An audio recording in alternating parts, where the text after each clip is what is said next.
బయట షాపుల్లోకి నా దగ్గర వచ్చే తక్కువ రేటుకి ఏంటి డిఫరెన్స్? అసలు అంత తక్కువ రేటుకి ఎందుకు ఇస్తున్నారు మీరు? మీకు ఎలా సాధ్యం అవుతుంది, షాపుల వాళ్ళకి ఎందుకు అవ్వట్లేదు? అంటే ఇందులో పెద్ద రహస్యం ఏమి లేదండి.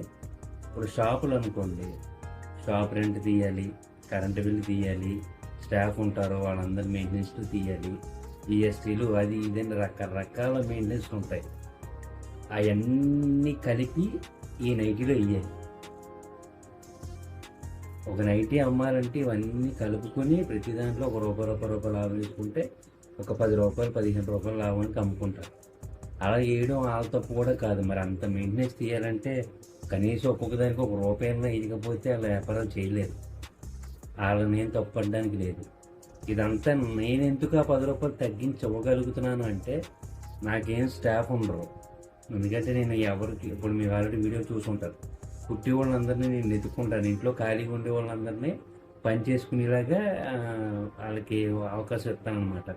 ఇలా ఖాళీగా ఉండే టైంలో ఒక 10 నైటీలు కుట్టుకోండి, మీకు ఎంతో కొంత డబ్బులు వస్తాయి కదా అని ఇలా పెట్టుకుంటాను.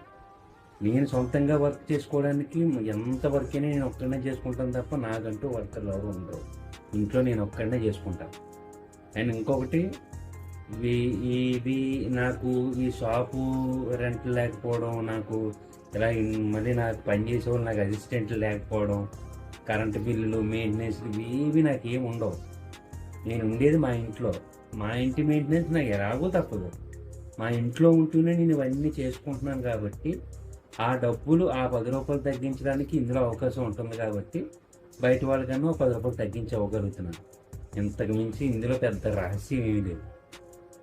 షాప్ వాళ్ళు అలా ₹10 లాభానికి అమ్ముకోకపోతే ఆడికి కుదరదు. అవన్నీ మెయింటైన్ చేయాలంటే ₹10 లాభం వేసుకోవాలి, ఎవరికైనా తప్పదు. అసలు విషయం ఏంటంటే, ఇప్పుడు ఈ నైటీ ఉంది కదండి, ఈ నైటీ ₹90 నుంచి ₹160 దాకా మొదలవుతుంది. ఇదంతా కూడా క్లాత్ని గమనించరు ఎవరు. ఈ నైటీని చూపుతారు తప్ప క్లాత్ని గమనించరు. అది గుర్తుపెట్టుకోవాలి ఫస్ట్.